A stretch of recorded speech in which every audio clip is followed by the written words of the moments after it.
Alessia stepped outside the gates of the colony, the bright sun blinding her eyes, the fresh breeze playing affectionately with the spring foliage. There was no one to meet Alessia. The only person on earth who was waiting for her was Alessia's mother, but she died last year, and the girl had never seen her father. Alessia went to the bus stop, where an ancient Pazik was puffing impatiently, waiting for gaping passengers. Having bought a ticket, Alessia tiredly leaned against the window and silently cried. 3 years of imprisonment were behind her, those 3 years full of pain and fear, and humiliation dragged on excruciatingly long. It seemed that the term of imprisonment would never end. Her job saved her from a lot of hard thinking. Alessia was a doctor by education and a very good one. The prison nurse joked, "Talk to the bosses and get your sentence added, because without you, Alessia, I will be like without hands and eyes, honestly." And the girl was seriously afraid of the unfortunate jokes of the lazy and fuzzy doctor, whose attitude toward the inmates was worse than toward the cattle.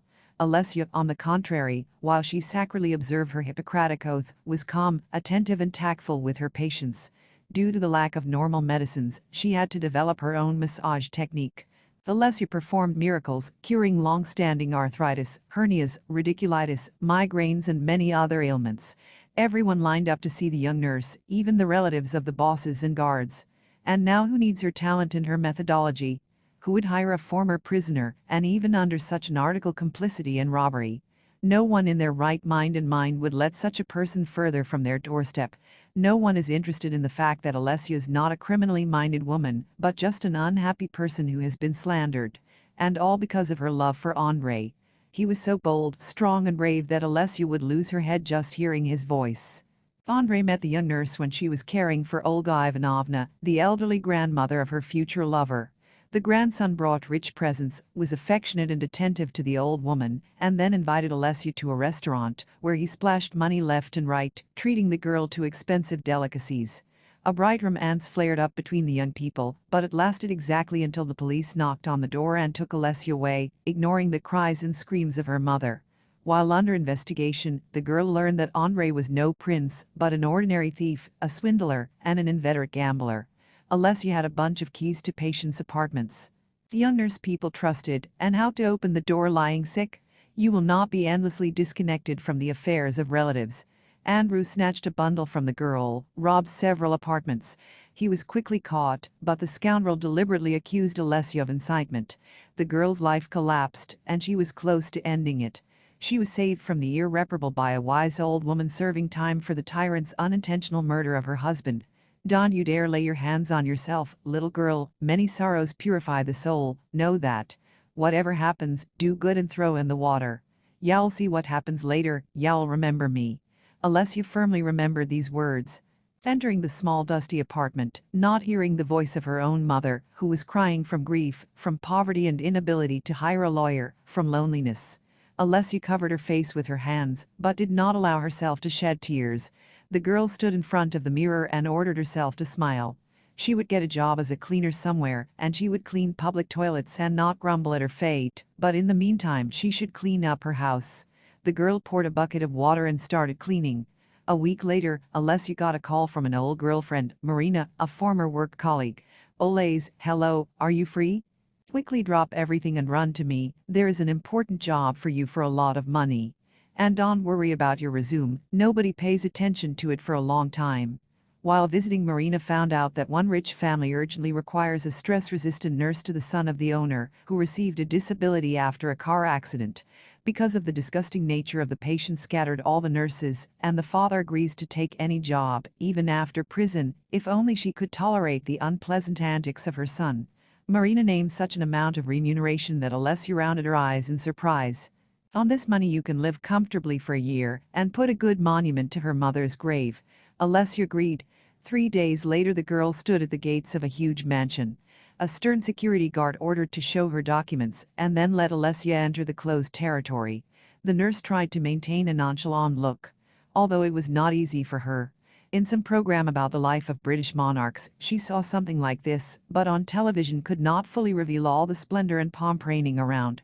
The girl followed the important servant and found herself in a huge, the size of a bus station, luxurious room. A gray-haired man was sitting at the carved oak table, and he gestured for Elisa to take a seat in the chair opposite. The master's cold, intelligent eyes looked hard and direct. I am Sergei Petrovich, Igor's father. My son is seriously ill, so a patient and experienced caregiver is required. I can't stand capricious people who get into hysterics on and off. If you have a tendency to turn any nonsense into drama, you can turn around and leave. So answer me at once, yes or no." Alessia nodded her head affirmatively. Sergei Petrovich called someone on the phone, and a neat, not-so-old woman entered the hall. "Elizaveta Grigorievna, our housekeeper. She will show and tell you everything." "That's all, go." The landlord immediately turned away and lost all interest in Elisa. The housekeeper turned out to be a nice and tactful woman. She showed her a huge house, the kitchen for the servants and the medical office. And then she escorted Alessia to the room in which the nurse was to reside. "Take a shower, change into your special uniform, and begin your duties. Call me when you're ready, I'll introduce you to Igor Sergeyevich. You'll find everything you need in the closet." Alone, Alessia looked around the room. The room was wonderful. Spacious, bright. Next to it there was a shower room and a toilet. In the closet hung clothes hangers, and the door of the office, equipped with the latest technology, was directly opposite the door of the girl's new home. In the evening, Elizaveta Grigorievna escorted Alessia to the living room, which resembled a throne room. Here, on the sofa upholstered in gold brocade, sat a beautiful lady. It was Sergei Petrovich's wife, Galina. The woman was young and pretty. Despite her high position, Galina spoke to Alessia lightly and casually, making her feel at ease. "Alessia, the main thing is not to be frightened. In fact, Igor is not such a monster as described. Yes, of course, he is a spoiled guy, and the accident crippled his health, but at heart Igor is not a bad person. I don't pay attention to the antics of Sergei Petrovich's son for a long time. Igor hates me, his stepmother, with all his soul, but I advise you to hold out for at least a month. Can you?" "I'll try, Galina Sergeyevna." "Just Galina." The woman smiled charmingly. Igor looked very much like his father. The same profile, the curve of his lips, the same cold, intelligent look in his shrewd eyes. He was sitting in a gurney chair, staring at the fire crackling merrily in the fireplace. Igor did not even look at Alessia and did not bother to answer the girl's greeting. Alessia approached the young man nonchalantly. "You should come with me for a checkup," she said. "Who are you to have me follow you?" Igor growled. Alessia realized that no one in this house would speak to her as you. She went to the stroller and wheeled herself into her office. A stream of filthy curses fell upon the girl, but is this any surprise to a woman who has just served time in prison? Alessia wheeled the stroller, ignoring the shouts and threats of the millionaire's spoiled son. In her office, she watched her cranky patient. The injuries were severe, but her arms were moving, her reflexes remained. The case is not so hopeless. Maybe she could apply her special technique to the patient? "Igor Sergeyevich, I suggest you take a special course of exercises and massage. I think that in combination with taking medication, it will have an effect." "Fuck you." Alessia didn't even blink an eye. She rolled up Igor's shirt sleeve and gave him a soothing injection. Thus began Alessia's life in the mansion. The owner and his wife were rarely home. Servants silently moving around the mansion did not bore Alessia with her inquiries. In a huge castle, girl lived quietly and peacefully. True, Igor, with whom she had to communicate for days on end, did not let her get bored. She understood that insulting words bounce off the girl like a ball off the wall, and every day the guy came up with new ways to humiliate her. He could throw a juice box at Alessia or spit in her face, while she was checking the reflexes in her disabled limbs. Alessia was perfectly calm. However, after spitting, she quietly said to Igor, "Igor Sergeyevich, your courage is enviable, and, you know, I am a former convict. Aren't you afraid at all?" Igor looked at Alessia curiously.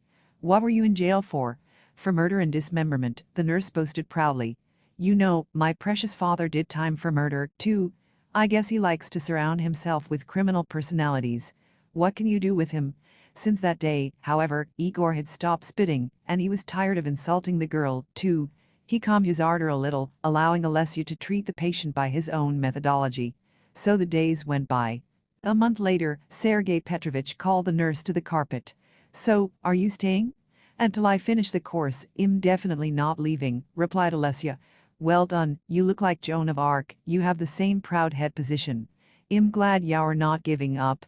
Don't take Igor's words to heart, he's a good man, just a guy is terribly unlucky." Sergei Petrovich said that Igor is worried not only about his broken spine, but also about the betrayal of his fiancée Oksana. The rich girl persuaded Igor to give her a ride from a party at a private club to the elite village.